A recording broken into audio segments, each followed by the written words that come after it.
August 20 ಅಮ್ಮ ಮತ್ತು uncle ಸೇರಿ ಅಪ್ಪನನ್ನು ಡ್ರಮ್ ಒಳಗೆ ಹಾಕುವುದನ್ನು ನಾನು ನೋಡಿದ್ದೇನೆ ಎಂದು ಮೃತ ವ್ಯಕ್ತಿ 8 ವರ್ಷದ ಮಗ ಹೇಳಿಕೆ ನೀಡಿ ಹಂಸರಾಜ್ ಕೊಲೆ ಪ್ರಕರಣಕ್ಕೆ ದೊಡ್ಡ ತಿರುವು ಸಿಕ್ಕಂತಾಗಿದೆ.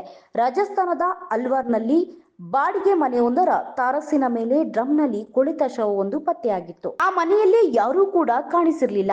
ಆ ಕಡೆಯಿಂದ ಕೆಟ್ಟ ವಾಸನೆ ಬರುತ್ತಿದ್ದ ಕಾರಣ ಅಕ್ಕಪಕ್ಕದ ಮನೆಯವರು ಪೊಲೀಸರಿಗೆ ದೂರು ನೀಡಿದ್ರು.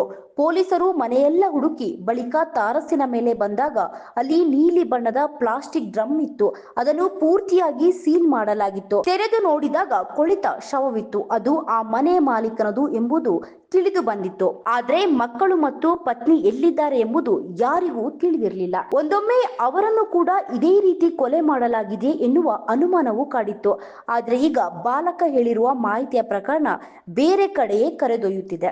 ಬಾಲಕನ ತಾಯಿ ಆಕೆಯ ಪ್ರಿಯಕರನ ಜೊತೆ ಸೇರಿ ಗಂಡನನ್ನು ಕೊಲೆ ಮಾಡಿ ಡ್ರಮ್ ಒಳಗೆ ಹಾಕಿರುವುದನ್ನು ಆತ ದೃಢಪಡಿಸಿದ್ದಾನೆ. ಆ ಮನೆ ಮಾಲೀಕರ ಮಗ ಜಿತೇಂದ್ರ ಶರ್ಮಾ, ತಾಯಿ ಸುನೀತಾ ಹಾಗೂ ತನ್ನ ತಂದೆ ಮೂವರು ಒಟ್ಟಿಗೆ ಕೂತು ಕುಡಿಯುತ್ತಿದ್ರು. ಕುಡಿದ ಮತ್ತಿನಲ್ಲಿ ತನ್ನ ತಂದೆ ತಾಯಿಗೆ ಒಡೆಯಲು ಶುರು ಮಾಡಿದ್ರು.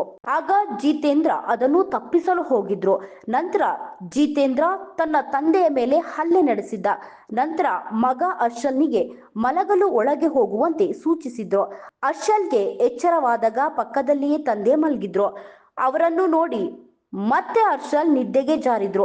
ಆದ್ರೆ ಮತ್ತೆ ಎಚ್ಚರವಾದಾಗ ತಾಯಿ ಮತ್ತು ಅಂಕಲ್ ಅಲ್ಲೇ ಇದ್ರು ಎಂದು ಹೇಳಿದ್ದಾನೆ. ಮದ್ಯದ ಅಮಲಿನಲ್ಲಿ ಹಂಸರಾಜ್ ನನ್ನು ದಿಂಬಿನಿಂದ ಉಸಿರುಗಟ್ಟಿಸಿ ಹತ್ಯೆ ಮಾಡಿದ್ದಾರೆ. ಹಾಗೆಯೇ ಬೇಗ ಶವ ಕೊಳೆಯಬೇಕೆಂದು ದೇಹದ ಮೇಲೆ ಉಪ್ಪು ಸಿಂಪಡಿಸಿದ್ರು. ಕೊಲೆಯ ಬಳಿಕ ಎಲ್ಲರೂ ಊರು ಬಿಟ್ಟು ಓಡಿ ಹೋಗಿದ್ರು. ಇನ್ನಷ್ಟು ಹೆಚ್ಚಿನ ಮಾಹಿತಿಗಾಗಿ ಫಾಲೋ ಮಾಡಿ ಬ್ರಿಗೇಡ್ ನ್ಯೂಸ್ ಕನ್ನಡ.